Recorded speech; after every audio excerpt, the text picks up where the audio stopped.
and welcome to Virtualize Everything. Today we're going to be taking a look at using Proxmox to set up a Cloud-Init VM that we can then turn into a Docker server for hosting all of our containerized projects. If you don't already know what Cloud-Init is an easy way of deploying images that are pre-made by companies like Canonical or the Debian organization. It allows us to easily configure options for the VM inside of our web interface instead of having to configure them during the installation of the VM. Today, we're going to fire up that VM and create it. Then we're going to go ahead, deploy it, start it up, and get Docker installed on it so you can start using Docker inside of this VM for all of your containerized projects. Here we're looking at the Ubuntu website, a section of the Ubuntu website where cloud images are installed. The URL for this section of the website is cloud-images.ubuntu.com. And we're going to focus mainly on this Ubuntu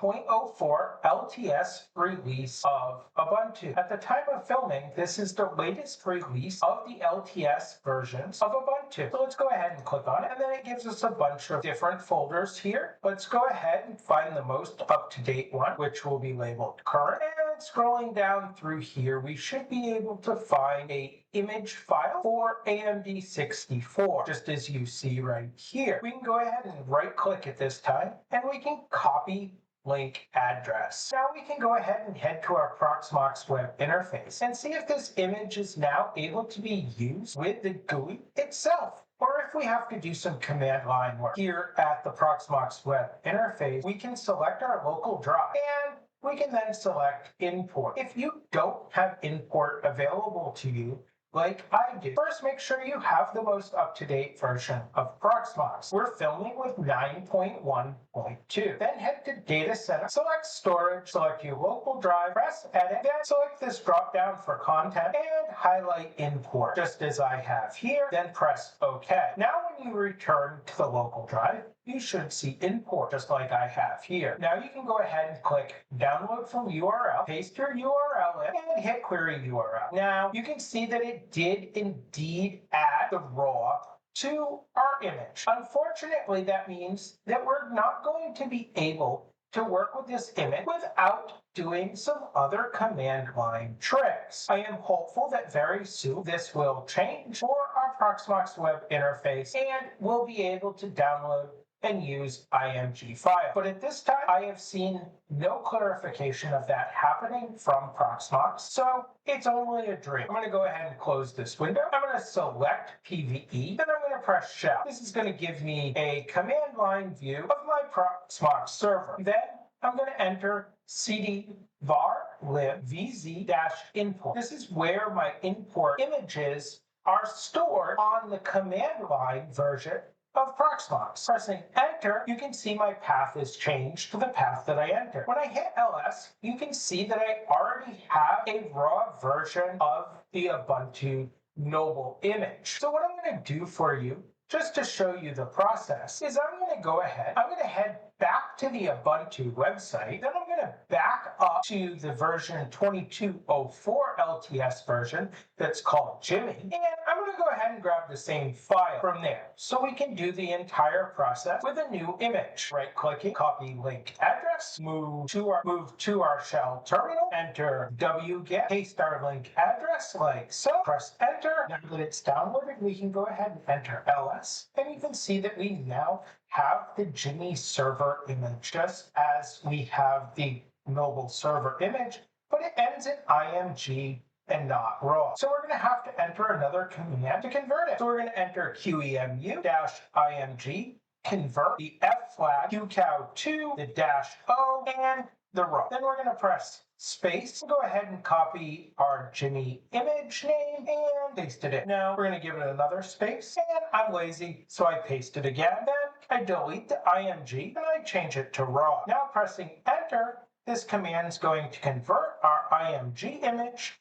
to a raw image that we can then work with Proxmox. Okay, so we have the converted image. Entering ls again, you can see that our IMG is now available in a raw. If we wanted to clean up this server a little bit more, we can once again highlight this name, copy it, and we can type RM and we can paste. Now we can see that we're just left with the Jimmy server cloud image in the raw form. We can go ahead at this point, close out our command line or our shell, and return to our Proxmox web interface. Viewing local, you can see that we now have Jimmy server cloud image appearing in raw here on our Proxmox web interface. Let's start making the VM that we're going to use. So to do that, let's hit create VM. We're going to give it a name. I'm going to call mine Docker temp, as we're going to turn this into a template so we can deploy it later on. We can set if we want it to start at boot. If you don't have this option, make sure you click the advanced checkbox down here. We can apply any tags we want, such as Docker. Then we can hit next. We're going to select do not use any media. Press next. We're going to leave all of this alone,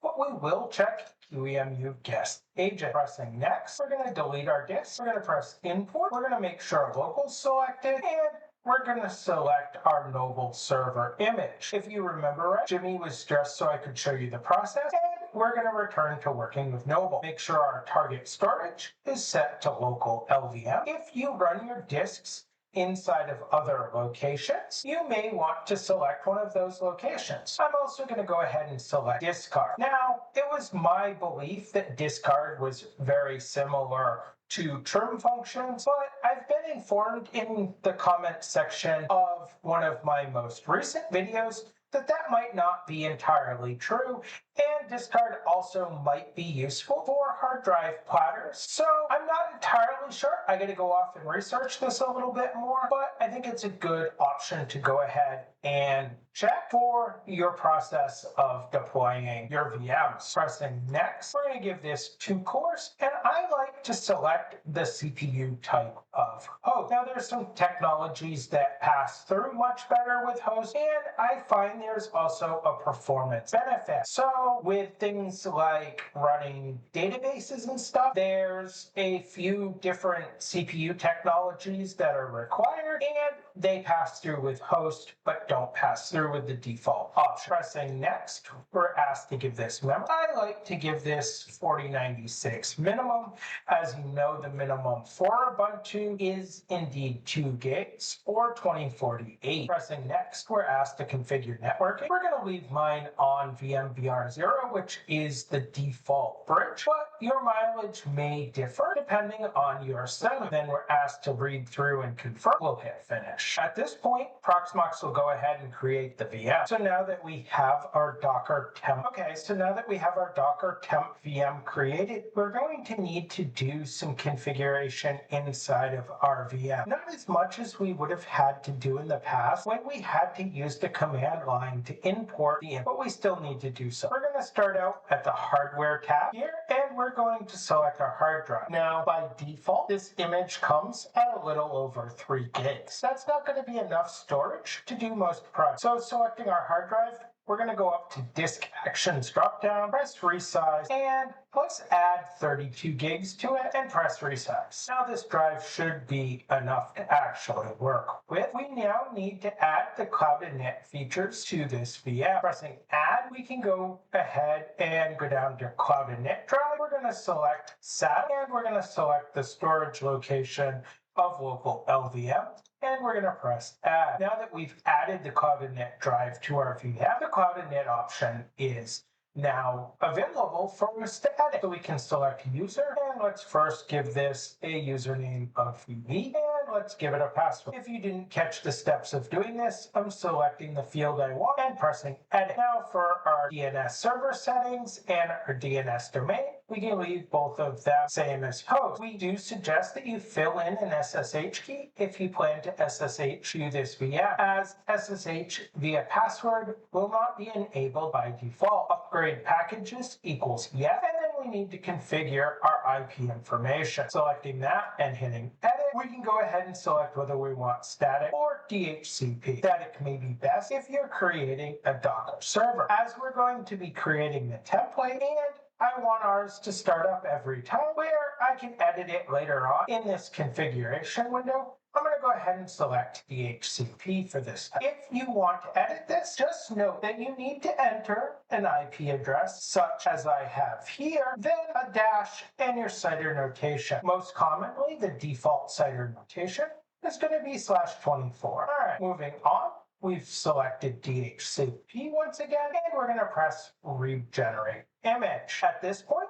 we're ready to go ahead and fire our Docker VM up. Notice that we've selected yes for upgrade packages. That'll be important in just a minute because the first thing we always do is do an update and upgrade of our repositories and our apt tool that we use for our package manager inside of Ubuntu will be temporarily unavailable during the boot. So let's go ahead and start this up and head to our console. Now that we've booted up, we can use that VE and that password that we set up to log in for the first time. And like I said, usually it takes a minute or so for our update and our upgrade to run automatically as we've told it to do so. So we can go ahead and enter sudo apt update just as so and press enter. Now we can see that all these packages need to still need to update. So we can wait an extra minute. It should be happening in the background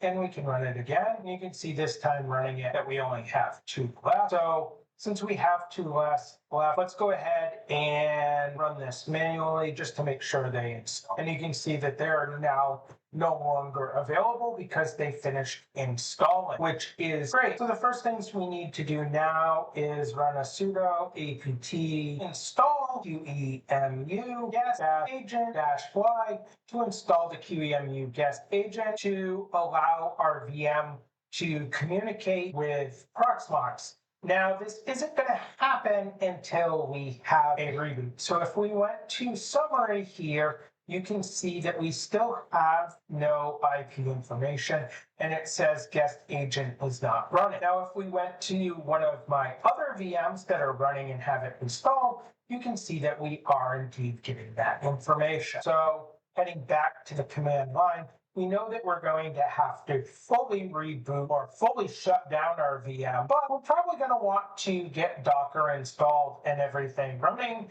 before we do that because we will have to log out to get all of the Docker settings to work correctly anyway. So let's now, now that we commonly use a script that is provided from Docker.com to install Docker. This is what I would consider a vendor script. I try to avoid third-party scripts on this channel as much as possible, but I don't traditionally have problems running vendor scripts. So let's go ahead and install the tools so we can execute this script. The tool that we're going to use is Carl, and we're going to use, of course, apt to install this. It should be installed, but we like to take the step to make sure that we have it. apt install Carl, and you can see that we got 0 upgraded, 0 newly installed, so Carl was in the system. Now we can run Carl htt lowercase s, uppercase s, and uppercase L. Then we can run https://get.docker.com, a space, a pipe delimiter, and sh for the language of the script. Hitting enter, our script is going to go ahead and install Docker for us. Now, as you can see, we are offered another script for installing rootless Docker. That is a little bit outside of the preview of this tutorial, and we do have tutorials for getting rootless Docker up and running. I would highly suggest, though, when running Docker, that you make sure you put your user ID and your group ID in the image, because by default, Docker containers execute as root, and this can be a problem for your security layer that you're trying to create by using tools like VMs. At this point, Docker is installed, and if you ran Docker, say ps, you're going to get an error message and have to put sudo in front of it, just as I have here, in order to execute the command. That's rather annoying, were pretty easy to fix. We can enter add user, VE, then Docker, and what this is going to do, and we need to run this as sudo. And what this is going to do, as you can see, is it's going to add the Docker user group to the user account VE, allowing VE to execute Docker commands without sudo. So we still can't execute yet that Docker command without putting sudo in until we log out and log back in. But if you remember before, we have to do a restart in order to get QEMU guest agent working. So let's just go ahead and enter sudo shutdown and shut this server down completely. Okay, so now that our VM is shut down, we need to just go ahead and start it back up. So let's go ahead and hit start. And we can log in with that VE and the password we set up. Check to make sure Docker now works, which you can see it does. And we can go to summary and you can see that we have our IP address. But remember I said we were going to turn this into a template. And if we're going to turn this into a template, we have to once again shut it down. So we'll go ahead and enter that sudo shutdown once again. So now with the VM shut down, let's start the process of turning it into a template. The first thing we're going to do here is to right click on it and hit convert to template. So we'll press yes. This will now make our VM into a template and it'll be added to the bottom of our data center with our other templates. At this point, if we were to right click on it and press clone, we can go ahead and choose from one of two options, a full clone or a linked clone. A full clone will make a full, entire, exact copy of our template. A linked clone is going to link to the file system and everything of our clone in a file, saving some space on our server at the detriment of making it harder to migrate this VM later on because our clone image has to be available on both servers, and it also makes it a little bit harder to back up as we also have to back up our cloned image as well. So your mileage may vary on which one you choose to use. A lot of times I do use link. As I don't have a large data center, I'm not going to be migrating. But full might be the right option for you. If you wanted to do a linked clone or a full clone, the process here is the same. We're going to give it a name. We'll call ours test, and we hit clone. Now you can see that our tags and everything appear immediately, and our clone deploys rather quickly. Now here at hardware, say we wanted more space inside of our clone VM. This is the awesome part about using Cloud-Init. We can just select our hard drive, go here, go to resize, and we could add another 32 gigs to this. Just as now, we have like a 68 gig drive inside of this VM for our projects. You adversely could keep your cloned image or your clone template image down around the 3 gigs that it comes with default and resize this in your deployment if you so chose. With that, we now know how to get a Docker server set up and running inside of a Cloud-Init image and turn it into a template so we can quickly and easily deploy Docker servers inside of our Proxmox web environment. I hope you enjoyed this tutorial on how to get a Docker server up and running with a Cloud-Init image, and you consider liking, sharing, and subscribing to Virtualize Everything to help us continue to grow. As always, have a good night.